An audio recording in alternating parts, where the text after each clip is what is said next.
আমি একটা বাউল মানুষ পাবনাতে থাকি, তোমার বাঁকা ঠোঁটের হাসি দিয়া মন করলাই চুরি।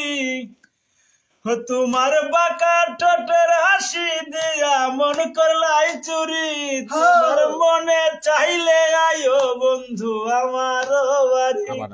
তোমার মনে চাইলে আয়ো বন্ধু আমার বাড়ি।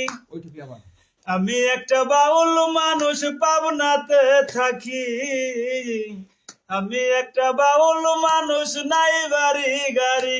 তোমার বাঁকা ঠোঁটের হাসি দিয়া মন করলাই চুরি। তোমার বাঁকা